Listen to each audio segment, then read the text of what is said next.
Hi, folks, and greetings. Great to have you with us. It's another 3-hour excursion into broadcast excellence, coming to you from the Limbaugh Institute.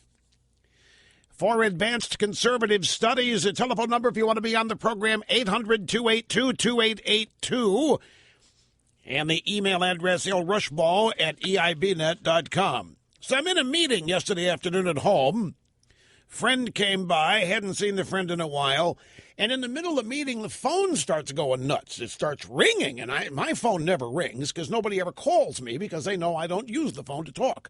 But it started ringing, and then it started beeping, going nuts with the texts coming. I said, what in the world is going on? So I excused myself from my friend who was irritated that I was excusing myself.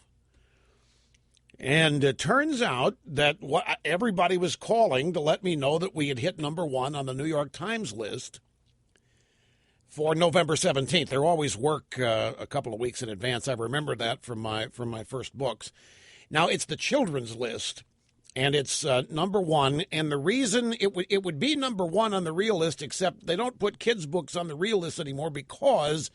well, it's not the real list. It's the adult book list because the Harry Potter books dominated that list for so long that the New York Times said, "The hell with this," and so they've created the children's list, and we are numero uno there. And folks, I have to tell you how excited that we all are, knowing that this is being well received by all of you and is getting out there.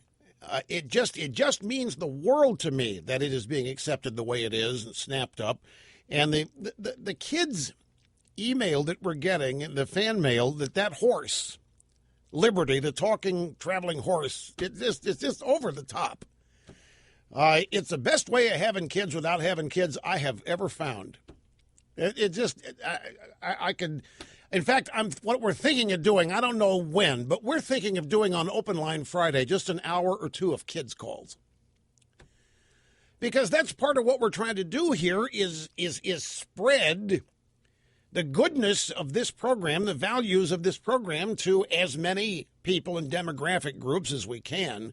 So I don't think we're going to do it tomorrow, Saturday. You don't have to worry about screening call from kids, but we're thinking about doing this on an Open Line Friday. But I got to tell you, folks, it means the world to me, and I really do hope that Rush Revere and Liberty and all the characters here are some of the tools that end up being used to fight back and reclaim patriotism among the youths of America. I mean, this is the purpose of the book, is to tell them the truth about the founding of their country and to make them proud of it, and to counter what they're being taught in many cases. And when you do that in a positive, fun, storytelling, yet educational way. Rush Revere, and I'm just going to let you know, Rush Revere and Liberty here, this is just the beginning, folks. It's just the beginning, and it's as much as I'm going to say. So thank you. It's number one on the kids list, and it'll be there for a while now. Because it's just incredible, and the fact that again that it's being received so well by everybody and getting out there just means the world to us. Because it didn't do this just to write another book, because I've been there, done that. There's an avowed purpose here, and it's